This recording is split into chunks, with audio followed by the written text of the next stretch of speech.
Hindi ka gagastos ng malaki, pero itong simpleng crab stick ay pwede nating gawing masarap na ulam yan. Isang balot nga na crab stick, 1 tablespoon na toyo, 1 tablespoon na sugar, oyster sauce, sili, bawang at sibuyas. Yan nga yung mga gagamitin nating sangkap sa paggawa ng ulam na ito. Kung tatanungin nyo kung saan ko nga nabili tong crab stick, syempre sa Dali Store nga pala.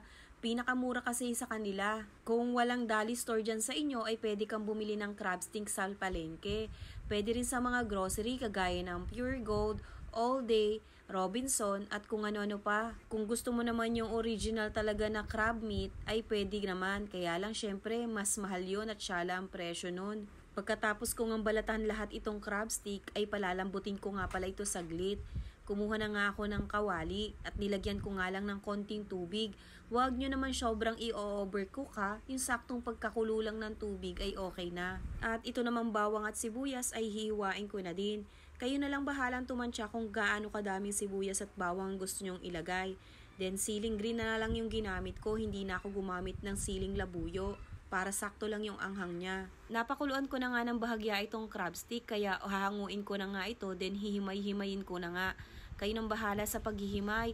Then ingat lang kung lalo na pagka ito'y bagong init o bagong pakulo at palambot. Kagaya nitong ginagawa ko, medyo mainit pa kaya medyo napapaso-paso yung aking mga daliri. Sunod naman ay pagisa na ng bawang at sibuyas. Kung may butter ka dyan ay mas masarap sana. Pero wala ako kaya mantika na lang yung ginamit ko.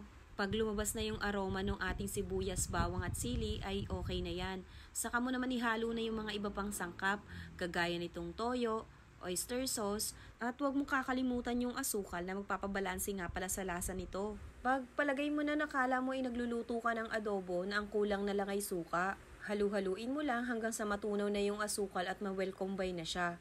Pag okay na, ay saka mo naman nilagay dito yung hinimay mo nga na crab stick.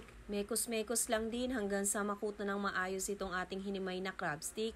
Pagka okay na, ay pwede mo nang patayin yung apoy. Habang niluluto mo nga ito, ay matatakam ka na kasi amoy na amoy mo na yung bango niya.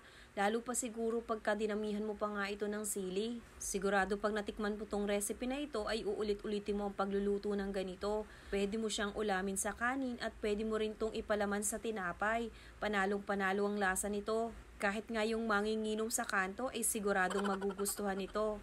Pwede mo rin siyang lagyan ng carrots o kahit nga yung beans ay pwede rin. O kaya naman ay pechay bagyo o kaya ay repolyo, pwede rin naman. Kaya kung ikaw ay napapanood mo to at nakikurious ka sa lasa niya, ay simulan mo nang lutuin. Nasa comment section yung mga sangkap.